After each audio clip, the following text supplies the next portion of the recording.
first is really talking about two types of change to consider. So when we talk about change, it can be a kind of a blanket statement, but the way we look at it is there's transactional change and there's transformational change. And transactional change is typically, it originates internally. There's a new direction that the organization is looking to go in, or a new approach, a new piece of technology to be implemented, etc. It's usually fairly well, the path to the change is usually pretty well known and quite visible. And the process is of managing changes to skills and actions of people, and usually less about massive changes in behavior or culture. And with transactional change, a leader's role is really to ensure good governance of the process, provide oversight to make sure that things are moving along, and to really support the people as they're moving through that change. If we contrast that a little bit to transformational change, some big differences, and I think most notably is the fact that the end state during transformational change is often not crystal clear at the beginning. It starts to, you know that there are usually external factors that are driving or affecting an organization's performance, or affecting its ability to deliver on the outcomes or the mandate that it's striving for. So there's all these external pressures. There's a desire to change course, change direction, and it usually involves a major change in strategy. So that takes some time to become really visible and clear as to what the right path is.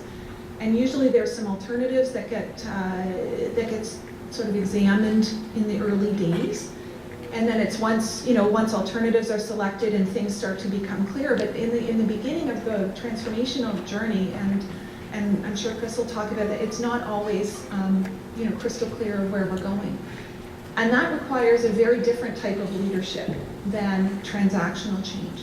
It requires leaders who are deeply embedded and invested in the change, making sure that they're putting all of the conditions in place to help remove barriers, get the right people involved, get the right structure, get the right environment.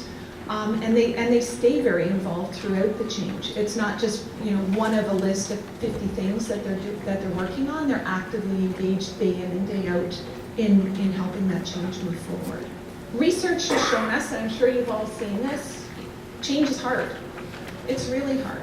The majority of organizations, are not getting A pluses. They're not reporting that it's going swimmingly well, that we're delivering exactly as expected, that we're reaching all the outcomes, etc. And yet most organizations, 96%, are in some phase of business transformation, right? So you have organizations that are actively working to transform and yet struggling. And so within Avena, we've asked ourselves the question, why is that? It's not like transformation is new. It's not like it's something that's just developed. Why do people struggle? Why are we experiencing this? And one of the things that we're sort of, one of the hypotheses, and what we've seen it in action, is leaders aren't always investing in the time and the activities and sort of the components required to create an environment for success. And you say, okay, so maybe okay, that's known, but why is that? And then when you ask yourself, and think about your own experiences as well, how often do you go through a transformational change? It's not something you do every year. It's not something you do even every 5 years. For many folks, it's a once in a lifetime or a once in a career kind of undertaking. So we're not practiced at it. It's, senior executives and leaders are really good at running operations, at working on the day-to-day and on maximizing the efficiency and effectiveness of those operations. But they don't spend their entire careers delivering transformation. And so when you think of, Malcolm Gladwell, who talks about it takes 10,000 hours of practice to become really good at something, most leaders don't have 10,000 hours of working on transformation. So it's hard because it's a new skill and it's a new set of capabilities for them. So when we look at this, we also look at, well, what can we as sort of external to government, external to some of these transformations, what can we offer up to help to help leaders better prepare for delivering transformation. And there's kind of two things. The first is a need to acknowledge that during a transformation initiative, organizations are really working down two paths. The regular business doesn't stop. It's not like you all of a sudden say, okay, we're going to just put everything on hold for the next 3 years while we're transforming. And I'm sure Leah and all my colleagues can attest to that. Everything, the day-to-day operations keep going. We still have to deliver services, still have to deliver mandates, and still have to continue to improve along those. And and that's sort of path A that's shown up on the slide. At the same time, the leadership needs to figure out how to build and establish new capabilities, new services, often a new operating model within an organization that's still delivering the day-to-day. So trying to manage both paths is really, really tricky. And it takes incredible focus. It takes a lot of will. And it takes a real sort of intensity of getting the right pieces of the puzzle together to allow the organization to move forward down that path. And we're going to talk,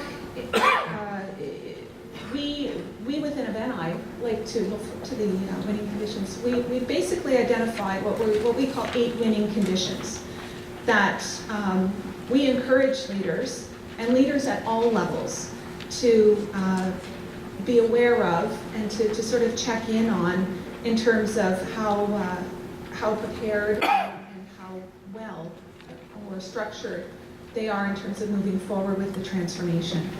And I'm not going to dive into huge detail here, but I would ask that you keep your ears open as we're listening to each of the panelists, because you'll hear themes throughout their stories of each of these 8. So, committed business leadership is absolutely essential, and that commitment needs to come from the senior levels on the business side, not just the IT side of the organization. Clear vision, strategy, and outcomes. And as I talked about a couple slides ago, sometimes that takes a little bit of time for that to be clear. In a big transformation, the outcomes aren't always crystal clear right off at the outset, but it's important that we get there so that it's clear and that people understand where are we going and why are we headed that way. A comprehensive business case is absolutely essential. We need to understand what the value is of what we're trying to do and ensure that we can sort of assess and measure and evolve the business case over time.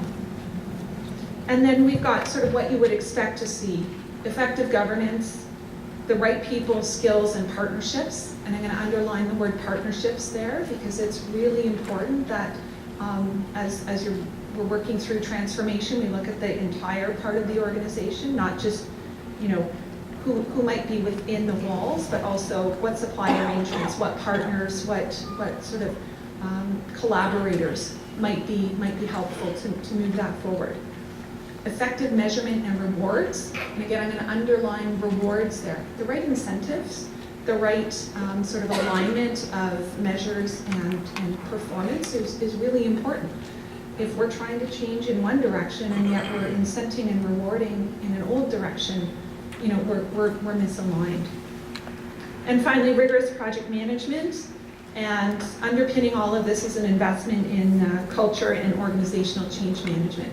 And we still see, despite decades of research and studies describing the underinvestment in culture and change management, we still see it in the projects that we're engaged in today, that often becomes shortchanged, particularly in large transformational initiatives.